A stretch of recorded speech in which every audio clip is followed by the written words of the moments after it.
Welcome, everyone, to another edition of the Brownfield Braintrust Podcast, where we discuss nuances of transforming environmentally blighted properties into sites with beneficial use. I'm Matt Winefield. I'm here with Steve Figgins and Mark Johnson.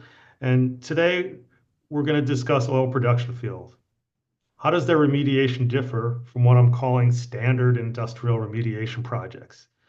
When I say standard, I think dry cleaners, gas stations, plating shops, industrial warehouses.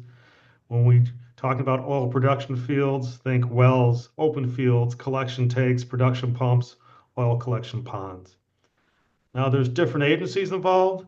There's narrowed contamination types. We're focusing almost solely on crude and injection fluids.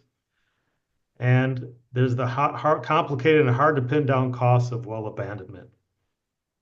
And this topic is of particular interest as the state of California has not been shy about its intent to shut down oil production across the state. So what is a loss for oil production could be a gain for remediation companies and home builders and industrial developers. So it seemed like a good topic to kick around today. I have two guests, as I mentioned. Uh, First is Mark Johnson, with well over 3 decades of construction, environmental, and real estate litigation experience. Mark Johnson brings seasoned leadership to complex legal challenges. He has served as lead counsel in over 30 jury trials, bench trials, and high-stake arbitrations, handling disputes across construction, environmental compliance, land use, landlord-tenant issues, oil and gas, real estate, and toxic torts. His undergrad was in petroleum engineering from USC, and his career includes engineering positions at the predecessor agency of CalGEM. And CalGEM, for those of you who are not familiar, is tasked with protecting the public health, safety, and the environment as it regulates the drilling, operation, and eventual permanent closure of oil, gas, and geothermal wells. Welcome, Mark. Thanks, man. Steve Figgins is also here with over 45 years of experience as a geophysicist with a focus on site characterization, remediation, and litigation support. He has been involved in determining the most applicable remediation approaches for various hydrogeological targets in soil and groundwater. Mr. Figgins has worked closely with a variety of regulatory agencies in providing creative approaches on clients' behalf to accelerate site closures. Has served as a strong client advocate and has provided litigation support for a variety of impacted sites. He has also provided a review of geophysical, hydrogeological, and remediation work plans and data sets and final interpretations. Finally, he has provided environmental remediation workshops to state and local agency regulators and served on the DTSC Directors External Advisory Board for 8 years. So we've got a power-packed brain trust, and we're going to discuss oil production fields. So who wants to describe a typical oil production field for our listeners who aren't overly familiar with them?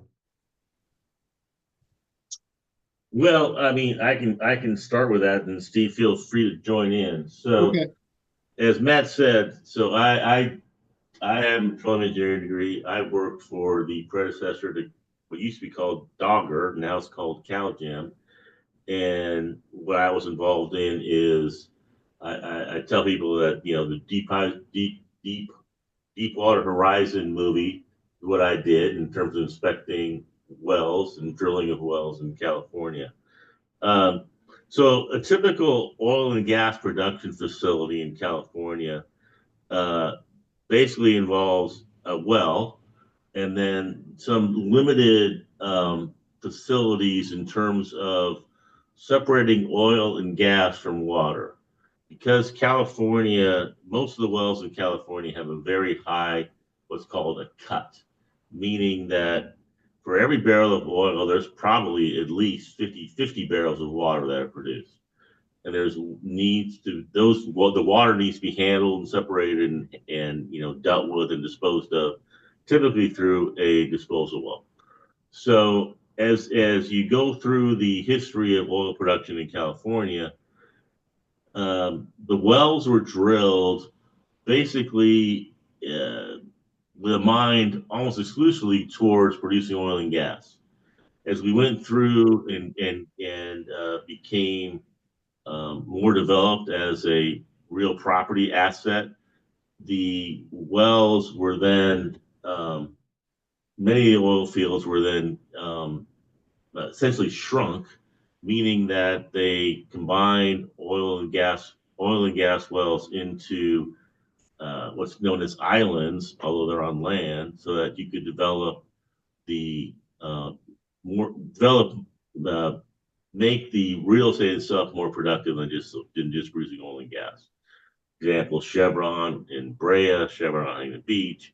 Many of those facilities were much more expansive and were shrunk so that you could turn into real estate. So I guess the key thing that I'm thinking of here is that you got the oil wells, and then you have the production facilities, at least in terms of the pipelines and um, the initial handling or segregation of the water and the oil. I remember when Yeah. I first came to California in '89, and I was amazed to see, I called them horses in people's front and backyards. You don't see that in too many other states. And, it's a prime example of making use of the land for residential real estate while still maintaining some oil production. Right. California is very unique in terms of you literally have oil and gas wells separated by a few feet, whereas in all the other states, you don't see that. California is, in terms of oil and gas production and drilling wells, it's the wild, wild west, or it was the wild, wild west. Well, the land is just so precious here, so they try and expensive that they try to make use of every inch. And 100%. so what kind of waste do they leave behind? What is being cleaned up when they're remediated and wells are abandoned and So, I people mean, are I guess if if we're looking at it probably the positive side, the waste that's probably the easiest to handle is the crude oil itself.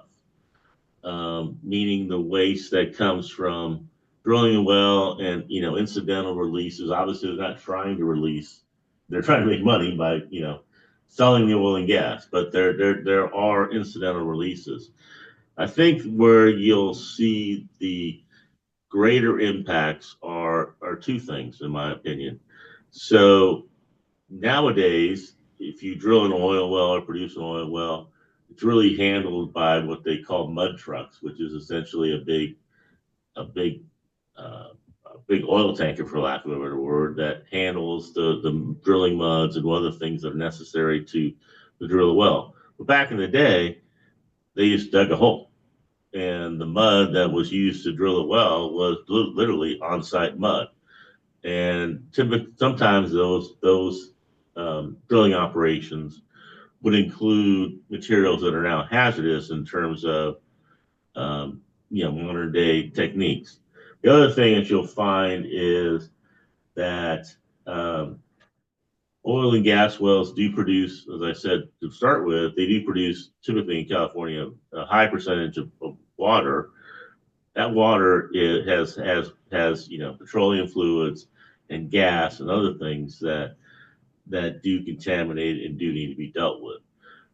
Like I said, the good news is, for the most part, most of those things do not travel far and can be fairly limited in terms of the scope of remediation required. The caveat to that is, um, sometimes in drilling a well, you might find that by drilling the well, you've introduced contaminants at a deeper level, and which could be more expensive. And I think nowadays, given the enforcement action by CalGEM in terms of the required treatment of oil wells, in terms of abandoning them, I think your biggest cost in dealing with a conversion of an oil and gas producing property to a residential or other property is probably going to be the abandonment of the wells themselves. before we get to the abandonment of wells, we've got a lot of topics to discuss there. Steve, what kind of chemicals of concern does your firm typically run into when you're assessing oil production fields? So in the in the water, it's a brine mix that comes out with the oil. Normally we find, because it's soluble in there, there's benzene in there. crude oil doesn't have a ton of benzene, but benzene does get into there because it's been down in the formation for quite some time. You also will find some metals and other stuff.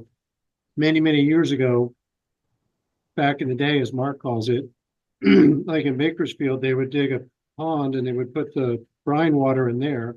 But what they realized was it was percolating down to the shallow groundwater table and taking someone's groundwater and turning it salty, and they could no longer drink it.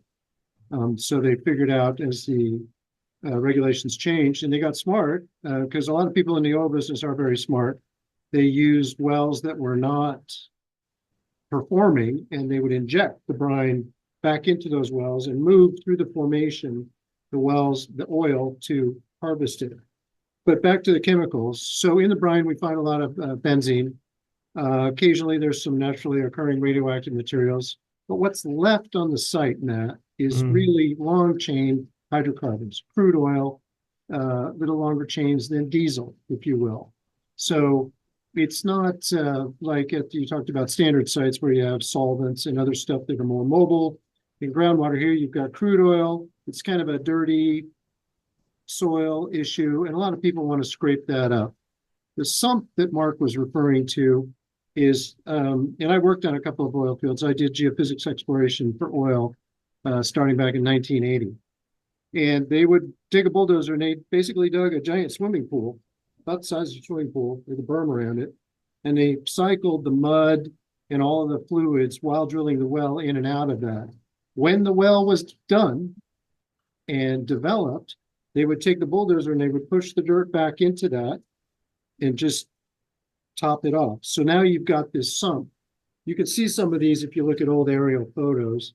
And when you want to redevelop that area, the costs that come into play, because part of that is, what are some of the cost issues? Clearly, the abandonment of the well has gone up and the price has gone through the roof. But when you run into those sumps, you're going to have to dig it up and haul it off of there. And estimating that amount of soil that you're going to move, despite best efforts to be scientific and good engineering calculations, you're normally wrong. Well, my rule of thumb when I'm doing a dig and haul is that it's going to be at least twice what it's estimated to be. But that's just the Winefield rule of thumb after 35 years. Sometimes it's pi, Matt. Sorry. So in terms of a layman's summary, most of these oil production field remediation projects are dig and haul exercises. Yes? You can do, you can do some bioremediation there. As petroleum, hydrocarbons is very easily biodegradable. The problem with that is it takes time to do it. And gasoline is easy to biodegrade. Long chain hydrocarbons on crude oil take a lot longer. So you can biodegrade it. One of the things that I've run into on real estate transactions is people sort of wait till the last minute and they don't use time to their advantage. So if someone came to me and said, got this oil field, we've got some crude oil impacted soil, and in 2 years, we're planning on turning this into like condominiums or something. We could put in a shallow soil vapor extraction system and oxygenate that. We could also make sure that we have the right moisture content, et cetera. And we could use time to our advantage. Regrettably, very few people do that. So that means, yes, it is dig and haul, which is not sophisticated and gets expensive very quickly. Yes, it does. And who's running the show on these cleanups? What agencies? Well, you're, Dogger is going, if you're doing a well abandonment, that goes through, not Dogger, CalGEM. Sorry, we're going to make that mistake a couple of times today, but CalGEM is their name now. CalGEM has to oversee that. And your soil cleanup is going to go through either whichever regulatory agency you're working with, regional board or DTSC. I've also done one where we worked with the Orange County Healthcare Agency. Okay. So there's no difference in agency selection other than the fact that you're adding CalGEM. That's right. Well, I also add that some cities have fire department regulations get involved in these things as well. So, and they do. You're right. Yeah. So, I think if I was to look at who's in charge of the remediation, I would say CalGEM is the first party involved, and probably the In terms of the cleanup, probably the easiest to deal with. And the big ticket question is, do you have groundwater contamination? And then if you have groundwater contamination, I think you're going to look at you're getting, the regional boards and those things are going to be involved. I would say though, absent groundwater contamination, I think your biggest cost in redeveloping oil and gas, production facilities is the abandonment of the oil wells. All right, let's get into that. How do you abandon an oil well? So, I will say, back when I was doing this back in the 90s, and today, I think the key focus is, while there are differences, I think the key focus still remains the same. And the goal of Dogger CalGEM is to make sure that the freshwater zones are protected. I think that's the primary goal. They have added additional requirements in terms of the depth of surface plugs on the top of the well. But for the most part, the regulations are, they're different, but they're fairly similar. And like I said, I think the key goal is to protect the fresh water sources. So let's just talk about how it works. Sure. So you drill an oil well, and you get down to a zone that is the production zone, and typically that zone will have. Obviously, the goal is to get oil out of the ground, right? So that zone will have perforations in the pipe, which will require, in terms of abandonment, it'll require cement plugs that typically go at least to the oil production zone, but more likely, several feet higher than that. The thing that costs money. Well, let me just first say how the process works. So let's just say there's an oil well that's producing. So you do what I said. At a certain point, you're going to need to put that. When you're talking about perforation zones, you're going to need to pump cement at pressure to make sure that you are sealing off those zones from being able to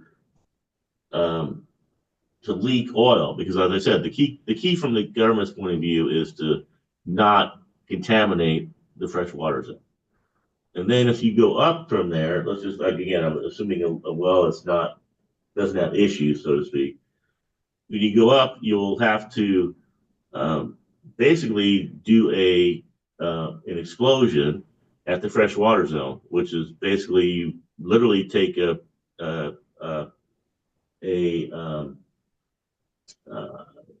drawing a blank on the word, but basically an explosive device, and you blow up the device at where the freshwater zone is, literally above that, because you want to make sure that then you pump in cement at high pressure to make sure that you are sealing off the oil from the water. Because the key in California is to protect the water. Why then you go up. Why are you creating an explosion at the water bearing zone, at the freshwater zone? You're trying, because you want to make sure that you're separating the oil producing zone from the freshwater zone. So it's really right below that interface. So that basically collapses the well It basically blows a hole in the well, and then you put under pressure cement so that the oil, which is lower than the water, cannot go up to the water. So there's mechanical ones, and they call it jacketing. And there's mechanical ones, and there's also explosion ones where it'll shoot holes in your casing. So your casing's here, it shoots a hole through it. Then you pump cement down at pressure. And then what you do is you take all of the drill string, Matt, to get to that depth. And you put the drill string on top of that concrete and you leave it overnight. And the weight of that drill string pushes that cement so it goes out of those holes into the formation to seal off the formation. Two reasons. For one, to isolate contaminants getting into the drinking water. from the well. And two, they also want to seal off sources of gas like methane and carbon monoxide that come, and hydrogen sulfide, which, as you know, smells like rotten eggs, but can be poisonous very quickly at Yes, it can. low concentrations. So this protection idea of squeezing this cement is to isolate the outside of the well from anything coming up, because at the end of the day, that abandoned well is full of cement. Right. And so that's one of the key inspections that I did and CalGEM still does, which is called a water shutoff test, which means that you run a tool down in that hole to make sure that there's no water coming up from there. In fact, I was at a drill site at Chevron in Inglewood where someone faked that situation so he could pass the water shutoff test. Did it work? He took that water shutoff test device, which is basically explosive, dug a hole in his backyard and stuck it in there and blew his hand off. Oh, well, that's I don't think it worked. no, I would say not. So CalGEM recently requested an accounting of idle and abandoned oil wells. What's the difference? So an idle well is any well that hasn't produced in 2 years. That's the technical definition of an idle well. Theoretically, you're supposed to do something with an idle well after that 2-year period, meaning you should abandon it or bring it back to production. I think, although I don't know, I believe the purpose of that audit requirement is to try to limit the amount of idle wells that are sitting there and not being dealt with properly. I mean, it's kind of like I think I mentioned earlier. Oil wells are a lot like gas stations, right? So they started out being the wells were drilled by Chevron, Exxon, major players, and then as you go downstream, you're left with Mark Johnson and company, that's drilling an oil well. And frankly, Mark Johnson and company can barely pay his phone bill, let alone pay the price to abandon a well. It's kind of like I said, when you think about the gas stations, you've seen that as the regulations increase, you pull tanks, double wall tanks, secondary containment, et cetera, et cetera. And then you see them going from, Chevron, Exxon, Shell to again, Mark Johnson Co. And eventually Mark Johnson says, I can't afford it. And then it goes away. So the big problem is, in terms of these wells, is trying to figure out who's going to pay for the abandonment of wells that have that are no longer viable, but the liability associated with them is hundreds of thousands of dollars. And I think I said earlier, as I look at the regulations in terms of how to abandon an oil well, I having worked at CalGEM or DOG or DOG or whatever, to me, the literal requirements are not much different. The enforcement is drastically different. When I was out in the field, a fish in a hole is a term in the oil and gas industry, which means that somehow you've got something in that oil well that doesn't belong there. It could be a piece of pipe, a piece of something that somehow got left in the well. Back in the day, we would Dogger, CalGEM would let people leave that in there and just simply put cement around it. Mm-hmm. They're much more restrictive about doing that now. So it's more of enforcement. The other thing that costs a lot more money is under current enforcement standards. An oil well, obviously the top remains the same, but in many cases there have been directional drilling operations in those wells. So whereas before they would let the enforcement agencies would let you get away basically with simply topping off those wells and those directional drilling operations and not chasing them down. They're um, much more proactive in making you chase down those wells and finding the sources and dealing with everything in a much more um, Thorough. thorough. Good word. So Matt, let me give you a quick picture of that. So if I drill my well with this pen and I get down into the field and it's pumping, I'm like, wow, that's really good. So then I go over here and I directional drill down that same borehole and I put what's called a sidetrack well. Okay, so what Mark is saying that before, Dogger would say, abandon your primary borehole, which goes up to the surface. Now what they make you do is they make you go down here and squeeze cement and fish everything out of the hole, everything. And there's all kinds of crap you find at the bottom of the well. And then they also make you then fish everything out of this sidetrack well and then pump cement into this well down through here and perforate the different zones. The issue is, this is part of what makes abandoning wells so bloody expensive, is the longer you've got an abandonment rig on there, your charges rack up. So if you could just do the vertical well before and not chase after what's in the sidetrack wells, it was less expensive. But Mark's correct. The enforcement is more rigorous. They want you to go through that sidetrack well. They want to have someone to be there to make sure you've tagged the bottom of it. So you call them, they show up to the site, you tell them I've tagged the bottom of this well, so I know how much cement I got to put in it, and I've tagged the bottom of this vertical well. And that time, cement and people, I mean, people ask me, what's it cost to abandon a well? That's one of my questions, sir. People ask me that question. I'm like, I don't know, because yeah. So I mean, yeah. What Steve's saying is exactly right. So, it was much easier back in the day, and for a variety of political reasons, which we can go into, basically, Dogger / Calgem got accused of being too friendly with the oil and gas industry and allowing too much stuff to happen. And the response was to strengthen enforcement. And so, I did the job that Steve's talking about, which is telling people whether or not they need to go down and fish more on something to get a piece of pipe out of the hole, or whether they could just go ahead and, pump cement on top of it.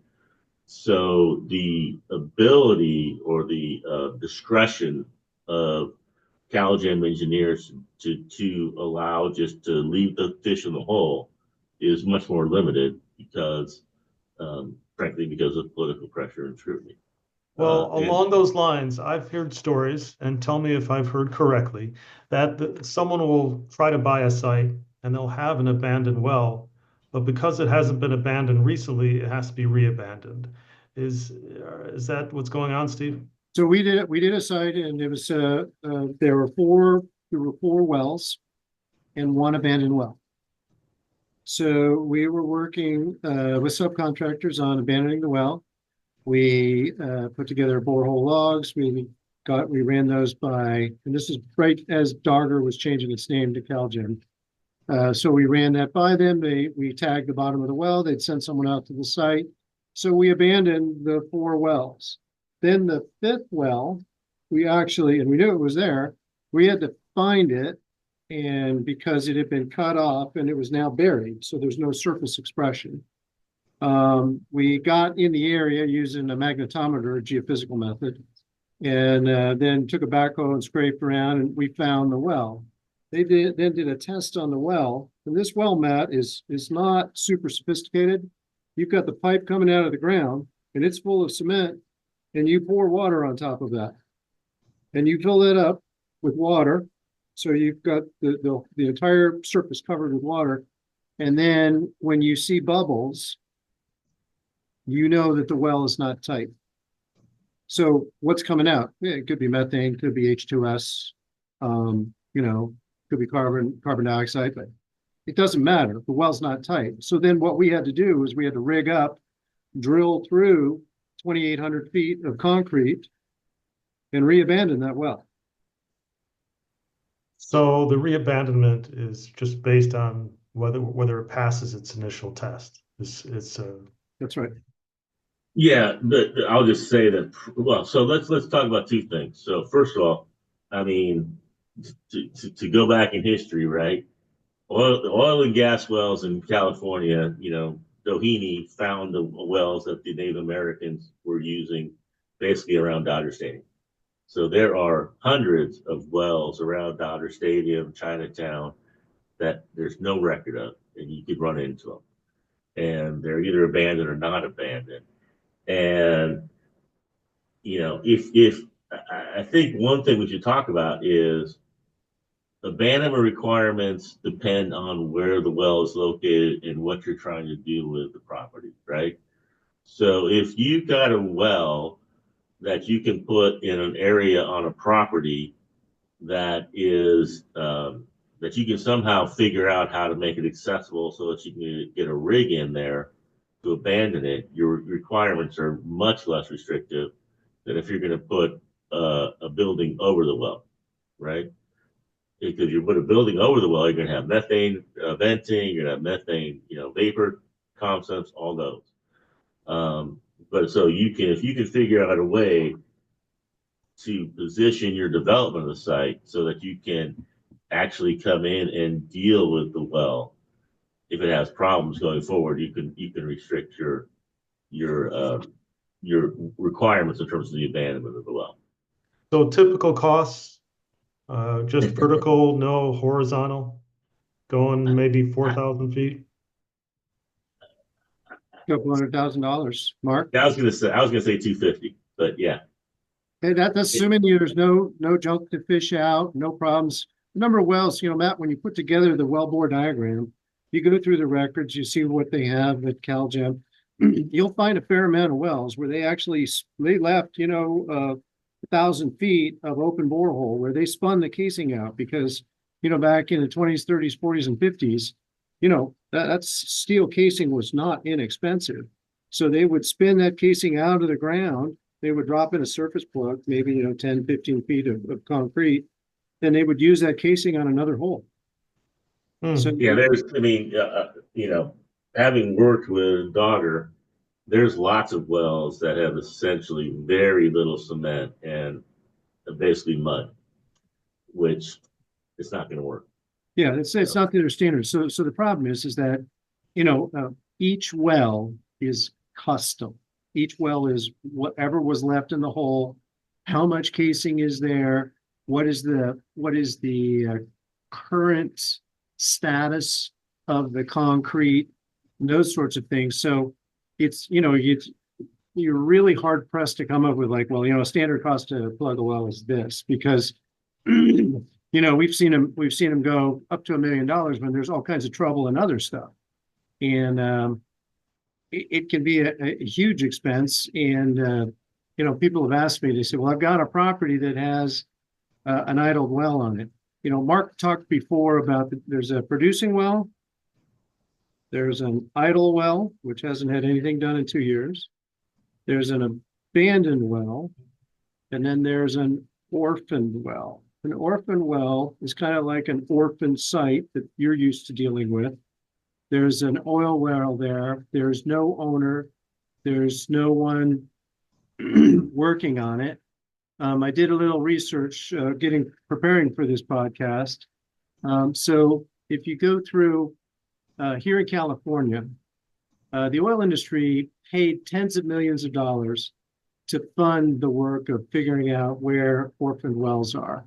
If you look at federal grants that came through the Inflation Reduction Act, and California also made a special allocation from the general fund, the state has approximately $300 million to plug orphaned wells in California. The interesting problem that comes with that is that CalGEM's standards to close a well, and Mark's talked about, is it in an open space? Can you get a rig on it in the future? Or is it going to be covered with a building? That's much stricter. They want to be very, very sure that well is not going to leak, impinge the drinking water, or leak any gas. So they're going to make you be double tight with that well. That well is going to cost you a lot more. And I think the 300 million that the state has, they say in this article I read, if that is to plug every orphan well in California, I don't think it'll cover all of that, to be honest with you. Doesn't sound No, like it. I was just thinking there's over 5,000 orphan wells. I don't think it's going to work. Yeah, you can do the math pretty quickly. So Yeah, you can, and you know, I guess from a redevelopment area, you know, it's in some ways it's similar to other contaminated properties because when you start chasing for chlorate, for example, you never know for sure where how long it's gonna how far it went and all that kind of stuff. So it's a similar problem with oil wells in that you don't if there's no fish in the hole, there's just maybe there's just one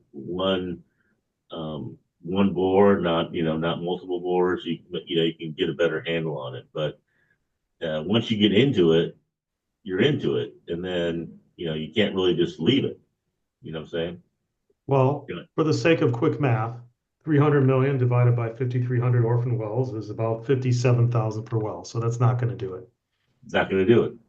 Well, so let's just say I'm lucky enough to successfully abandon wells on a property I buy when I buy a brownfield. congratulations. Thank you. We've gotten there.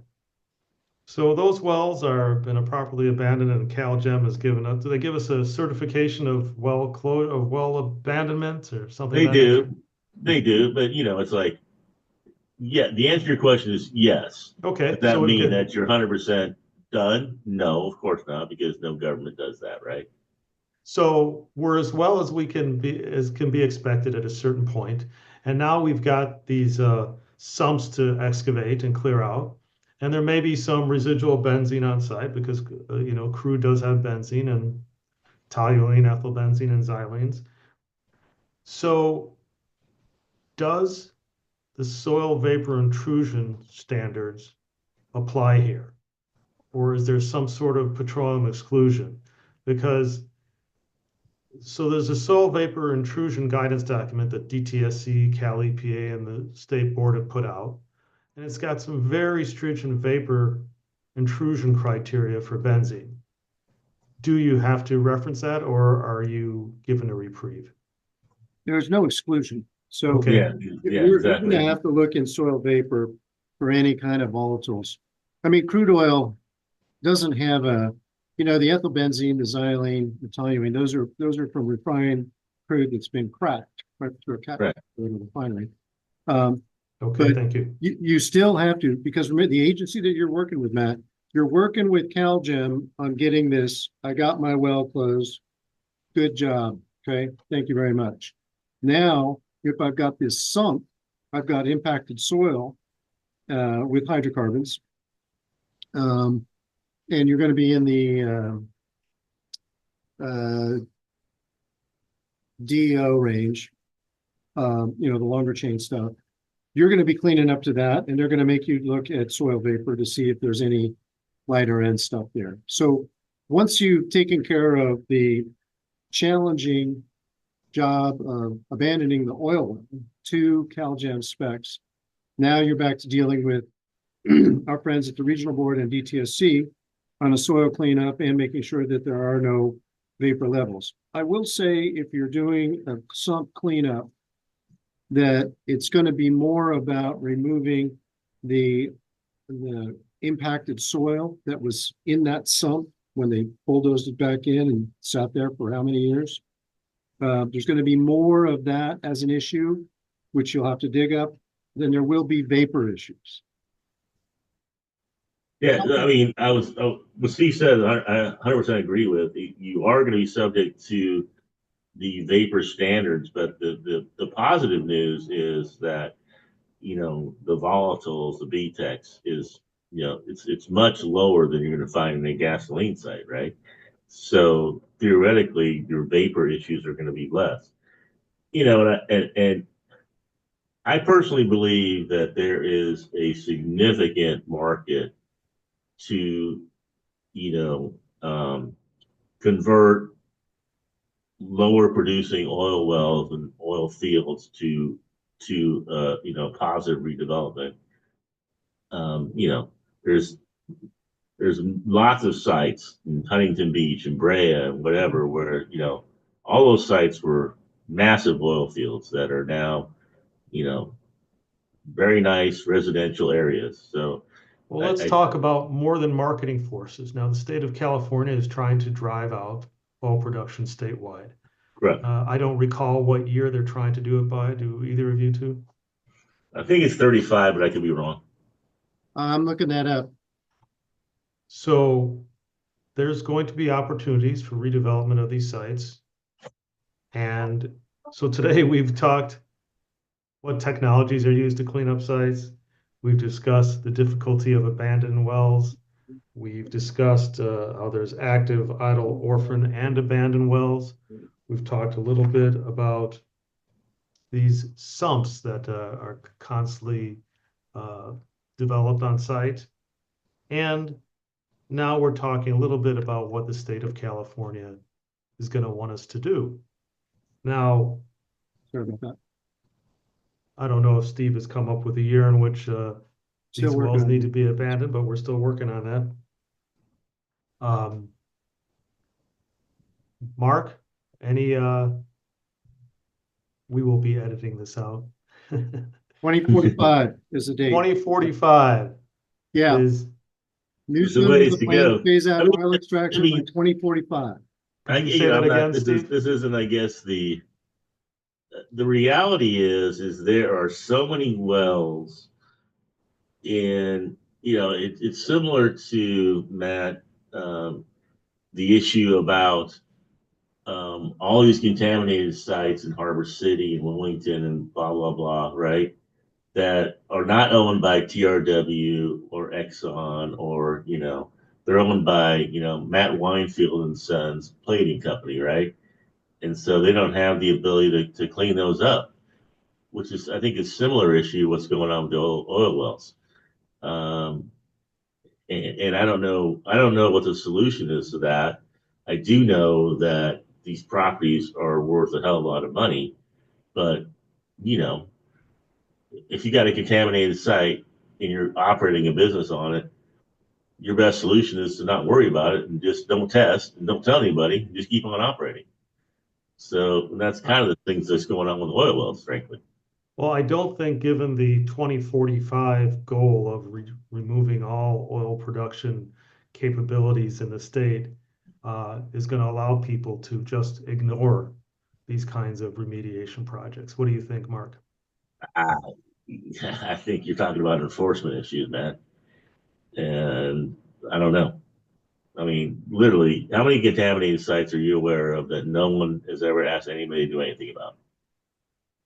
They do exist. They do exist. They do exist. They're undocumented. Yeah, I mean, just literally, I'll deny I said this, even though it's on a podcast. I mean, I tell clients, don't test unless do not look. You don't know, you can't. There's nothing. If you don't know, you can nothing for you to tell. I will tell you when people find it out, though, I've been involved in a couple of projects where someone has been the owner of the site and they passed away. And so That's when the stuff happens, right? so there's a trust Yeah, involved, huge. and they say, hey, we've got this site and we want to sell it. And then someone says, okay, well, to sell a site, of course, you want to do a phase one and check it out and make sure there's no issues. And then all of a sudden, boom, you open this thing up. You find Right. well on site, or there's other issues and stuff like that. And until that time, it was undocumented. Right. It's the same issue. That issue is the same for contaminated sites or oil well sites. Oh, I Same agree. issue. Oh. Yeah.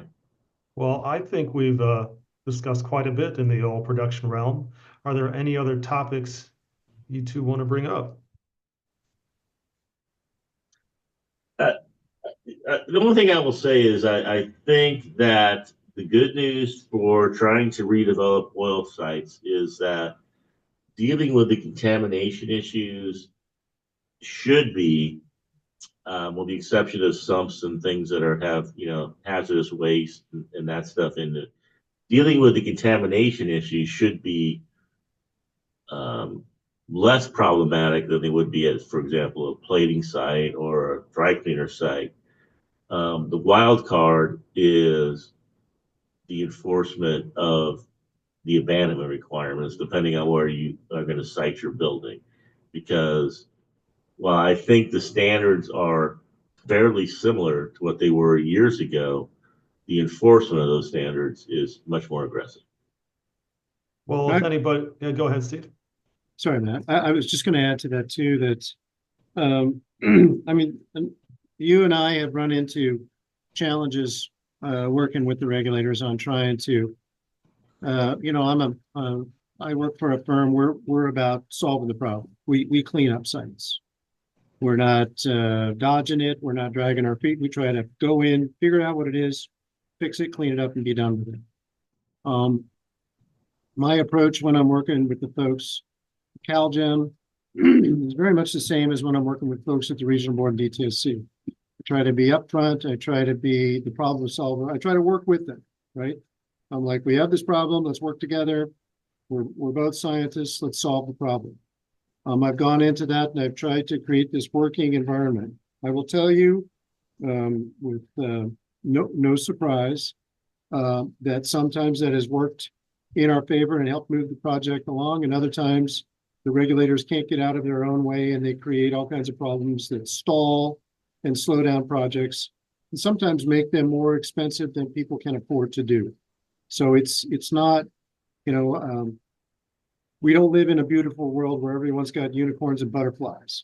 But I still think that from my point of view, I'm still trying to be upfront, work directly with them, develop a rapport with them, and try to solve it really as a science problem. Well, you two have not scared me from looking into oil production fields to acquire. So if I can get a good estimate on a well abandonment, I will do it.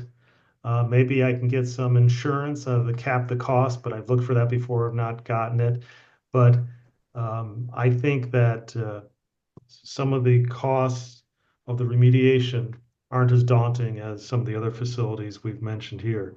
And having said that, let's wind down. Steve, tell everyone the firm you work at and your email address if they want to get a hold of you. So I work at EKI Environment and Water. My email address is sfiggins, Figgins,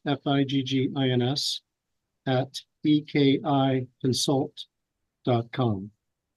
And Mark, if they need some good legal advice, if they run into a site that they can't handle, how can they reach you?